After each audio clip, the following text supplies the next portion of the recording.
आप किस कनेक्शन में क्या कहना चाहते हैं इसी केस के बारे में बोलिए। मैम, ये सबसे पहले तो मैं ईडी के ऑफिसर्स का और कर्मचारियों का शुक्रिया अदा करना चाहता हूँ, जितनी भी अभी तक इन्वेस्टिगेशंस हुई हैं वो बहुत कॉर्डियल एटमॉस्फेयर में हुई हैं। मेरा ये केस 2 साल पहले से 1.5 से 2 साल से चल रहा है। 17 अगस्त को 2022 को सीबीआई की पहली केस फाइल हुआ था और 22 अगस्त 2022 को पीसीआर फाइल हुई थी। मुझे गिरफ्तार किया गया है। ना तो किसी कोर्ट ने मुझे दोषी करार दिया है, ना मेरे ऊपर कोई मुकदमा चला है, ना मेरे ऊपर कोई आरोप तय हुए हैं, ना मेरे ऊपर कोई आरोप तय हुए। अभी तक इस केस में सीबीआई 31,000 पेज फाइल कर चुकी है कोर्ट में और 294 विटनेसेस को एग्जामिन कर चुकी है। ईडी लगभग 162 विटनेसेस को एग्जामिन कर चुकी है और 25,000 पेजेस फाइल कर चुकी है। इन सारे विटनेसेस और सारे कागजों को मिला के मुझे क्यों गिरफ्तार किया गया है? मेरा नाम सीधे सीधे 4 स्टेटमेंट्स में आता है, वो मैं आपके सामने रखने की इजाजत चाह रहा हूँ। तो आप ये सब राइटिंग में देना चाहेंगे? नहीं, मैं 1 मिनट मैम, प्लीज मुझे बोलने नहीं दीजिए। नहीं, बोलने का ठीक है, बाद में दे दूंगा राइटिंग, बाद में राइटिंग में दे दूंगा। आप फिर राइटिंग में ही दे दें कोर्ट में। I will take it on record. मुझे बोलने नहीं दीजिए। चलिए बोलिए। मेरा चार्ज क्या आता है? पहला, सी अरविंद मनीष सिसोदिया जी के सेक्रेटरी थे। उन्होंने ये कहा है, स्टेटमेंट दिया है कि एक दिन मेरे घर में मेरी मौजूदगी में मनीष सिसोदिया जी ने उनको कुछ एक्साइज के डॉक्यूमेंट्स हैंड ओवर किए। That's it madam. उन्होंने ये नहीं कहा कि मेरी मौजूदगी में कोई पैसे दिए, कोई ऐसा कोई आरोप नहीं है। मेरी मौजूदगी में सी अरविंद को मनीष सिसोदिया जी ने एक्साइज के कुछ डॉक्यूमेंट्स। मैडम, मेरे घर पे ढेरों एमएलए आते हैं, ढेरों मंत्री आते हैं, ढेरों डिग्निटरीज आते हैं, अपने अपने सेक्रेटरी लेते हैं, वो आपस में खुसर भी करते रहते हैं, आपस में डॉक्यूमेंट्स भी एक्सचेंज। मुझे क्या पता कि कौन किसको क्या दे। Is this a sufficient reason to arrest the second chief minister? क्या ये स्टेटमेंट एक सेकंड चीफ मिनिस्टर को अरेस्ट करने के लिए पर्याप्त है? नंबर 1। नंबर दूसरा स्टेटमेंट, एमएसआर मगुंटा श्रीनिवास रेड्डी, ये मेंबर ऑफ पार्लियामेंट थे, जगन रेड्डी की पार्टी से। एमएसआर एक दिन 16 मार्च 2021 को 4:30 बजे मेरे दफ्तर आते हैं। उससे 10 दिन पहले उन्होंने मेरे ऑफिस में चिट्ठी ईमेल भेजी कि मैं एमपी हूँ, मुख्यमंत्री से मेरे ऑफिस वालों ने उसको 10 दिन बाद का टाइम दिया। वो मेरे पास मिलने के लिए आते हैं 4:30 बजे। मैं किसी वजह से जल्दी में था, आके वो मुझे कहते हैं कि मुझे दिल्ली में अपना फैमिली चैरिटेबल ट्रस्ट खोलना है, उसके लिए जमीन चाहिए। मैंने उनको कहा कि जमीन हमारे अंडर में नहीं आती, एलजी साहब के अंडर में आती है, आप मुझे चिट्ठी दे दीजिए, मैं एलजी साहब को फॉरवर्ड कर दूंगा एंड दैट्स इट। सो ये हुआ 16 सितंबर 2022 को उनके घर पे रेड होती है। उनसे पूछा जाता है कि क्या आप केजरीवाल जी से मिले? वो कहते हैं कि हाँ मैं मिला और मैं केजरीवाल जी से अपने फैमिली ट्रस्ट की जमीन मांगने गया था। ये 16 सितंबर 2022 को सेक्शन 17 का स्टेटमेंट है। ED is not happy with this statement. 5 महीने के बाद उनके बेटे को 10 फरवरी को गिरफ्तार कर लिया जाता है। उसके बावजूद भी वो अपने स्टेटमेंट पे कायम रहते हैं। उनका दोबारा गिरफ्तारी के बाद स्टेटमेंट लिया गया, वो कायम रहते हैं। 5 महीने जब उनका बेटा गिरफ्तार रहता है तो बाप टूट जाता है। 16 जुलाई को बदल लेते हैं। एक मिनट, लेट मी जस्ट आपसे आशीर्वाद चाहता हूं, please allow to the gal, since it is a virtual, this thing is playing to the gal. Please allow me to speak. This court is allowed. But the thing is, sir, alright, so many things. I get your point, but the thing is, आपकी submissions मुझे लग रहा है काफी lengthy हैं। नहीं है madam, आप writing में दे दीजिए।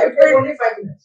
I will just complete in 5 minutes. Why don't you give in writing? I will just complete in 5 minutes. Please allow me. I will not permit more than that. Please allow me. Alright, करिए बोलिए। उसके बाद वो 16 जुलाई को वो अपना statement बदल लेते हैं। 18 जुलाई को उनका बेटा छूट जाता है। उसके बाद उनका कोई स्टेटमेंट नहीं होता। That's it. स्टेटमेंट पे स्टेटमेंट हो रहे थे जब तक वो अपना स्टेटमेंट मेरे खिलाफ नहीं दे रहे थे। जैसे ही उन्होंने मेरे खिलाफ स्टेटमेंट दिया, बेटा भी छूट गया, स्टेटमेंट होने भी बंद हो गए और 3 अक्टूबर को उनका माफीनामा भी हो गया। Mission accomplished. इसका मतलब ईडी का मिशन केवल और केवल मुझे फंसाना था। 3 सेक्शन 50 के स्टेटमेंट है मैम, तीनों सेक्शन 50 के स्टेटमेंट है, they are equal in the eyes of the law, तीनों बराबर है, तीनों की ग्रेविटी सेम है। तो उसमें से एक स्टेटमेंट के तवज्जो क्यों दी गई, क्या जांच की गई है जानने के लिए, इसमें से एक ठीक है बाकी दो गलत है। जो 25,000 पेज ईडी ने फाइल किए हैं कोर्ट के अंदर, उन 25,000 में जो केजरीवाल के खिलाफ वाला स्टेटमेंट है केवल वो लगाया गया, बाकी दोनों स्टेटमेंट दबा दिए गए। क्यों मैम? कोर्ट के सामने तीनों स्टेटमेंट लाए जाने चाहिए थे ताकि कोर्ट डिसाइड कर सके सच्चाई क्या है। चलिए ठीक है। एक मिनट मैम, तीसरा स्टेटमेंट है उनके बेटे का, राघव मगुंटा से 16 सितंबर को उसके घर पे जब रेड होती है उनसे स्टेटमेंट लेते हैं, he says whatever his father had said। उसके बाद 10 फरवरी को उनको अरेस्ट किया जाता है। उसके बाद उनके 5 स्टेटमेंट्स होते हैं, पांचों स्टेटमेंट्स में वो वही बोलते हैं जो पहले बोला, फिर 5 महीने तक वो जेल में रहते हैं। उसके बाद जब 16 जुलाई को उनके पिताजी स्टेटमेंट बदलते हैं तो 18 जुलाई को उनको छोड़ दिया जाता है। तो 7 स्टेटमेंट्स उनके हुए, 6 में वो मेरे खिलाफ नहीं बोलते, 7वें में जैसे ही मेरे खिलाफ स्टेटमेंट देते हैं उनका उसके बाद कोई स्टेटमेंट नहीं होता, उनको जेल में छोड़ दिया जाता है, उन्हें माफीनामा दे दिया जाता है। तो जो 6 स्टेटमेंट्स हैं ये रिकॉर्ड पे नहीं लाए जाते। चौथा है शरद रेड्डी के केस में 16 सितंबर को उसको अरेस्ट किया गया, 16 सितंबर को उसने अरेस्ट हुई, उसने मेरे खिलाफ कुछ नहीं बोला। 9 नवंबर को उसका स्टेटमेंट दिया, उसने कुछ नहीं बोला। 10 नवंबर को उसकी अरेस्ट हुई, उसके बाद उसके 9 स्टेटमेंट्स होते हैं मैम, 9 स्टेटमेंट्स वो मेरे खिलाफ नहीं बोलता। उसके बाद 6 महीने उसको अरेस्ट करने के बाद 25 अप्रैल को वो टूट जाता है और वो केवल इतना कहता है कि मैं विजय नायर के साथ मिलने सीएम साहब के पास गया था, सीएम साहब जल्दी में थे, सीएम साहब ने कहा कि विजय के टच में रहो, विजय अच्छा लड़का है। मैं केवल ये जानना चाहता हूँ कि क्या ये 4 स्टेटमेंट्स एक सिटिंग चीफ मिनिस्टर को अरेस्ट करने के लिए मैम 2 मिनट दे दीजिए के लिए पर्याप्त है? नंबर 1। नंबर 2, जो 30,000 पेज फाइल किए गए हैं, ये 30,000 पेज के अलावा 1 लाख पेज ईडी के दफ्तर में जो हमारी बेगुनाही के सबूत है मैम, उनको कोर्ट के सामने नहीं लाया गया। ये दूसरी बात मैं ये कहना चाहता हूँ, ये शराब घोटाले का पैसा आखिर है कहाँ, जो शराब घोटाला कहा जा रहा है मैम, ये आरोप लगाया जा रहा है कि 100 करोड़ रुपए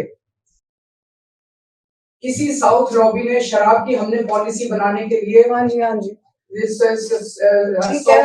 आदमी पार्टी मैम, ये जस्टिस संजीव खन्ना का ऑर्डर है। जस्टिस संजीव खन्ना का order ma'am page 22 para 12, the assertion in the complaint filed by DOE that kickback of ₹100 crore was actually paid by Liquor Group is a matter of debate। Sanjeev Khanna कह रहे हैं, इसका मतलब ये साबित नहीं हुआ, इसका मतलब ये विवादास्पद है, इसका मतलब ये संदेहास्पद है, इसका मतलब इसके लिए सबूत नहीं है। तो जो 100 करोड़ रुपए ये कह रहे हैं कि हम लोगों ने रिश्वत ली, वो रिश्वत तो संदेहास्पद है, उसके तो सबूत ही नहीं है। लेकिन असली शराब घोटाला क्या है? असली शराब घोटाला शुरू होता है ईडी की जांच के बाद। जब ईडी की जांच शुरू हो जाती है, ईडी की जांच के 2 मकसद हैं। एक स्मोक स्क्रीन क्रिएट करना पूरे देश के सामने, आम आदमी पार्टी ने चोरी की है, आम आदमी पार्टी भ्रष्टाचारी है, आम आदमी पार्टी ने शराब घोटाला किया, और उसके पीछे एक्सटॉर्शन रैकेट करना जिसके जरिए वो एक्सटॉर्शन रैकेट करना जिसके जरिए वो पैसे इकट्ठे कर रही है। मैं आपको सबूत दे रहा हूँ। शरद रेड्डी के केस में शरद रेड्डी को बेल 2 वजह से मिली। एक, शरद रेड्डी ने मेरे खिलाफ स्टेटमेंट दिया और शरद रेड्डी ने अरेस्ट होने के बाद 55 करोड़ रुपए का चंदा बीजेपी को दिया, 55 करोड़ रुपए के bonds arrest. So he bought his bail ma'am, he bought his bail। Now the money trail is clearly established,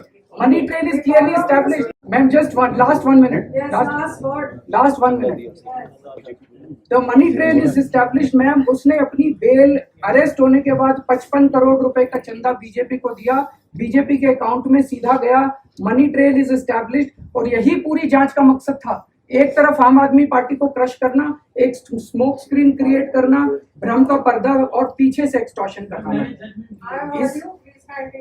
thank you.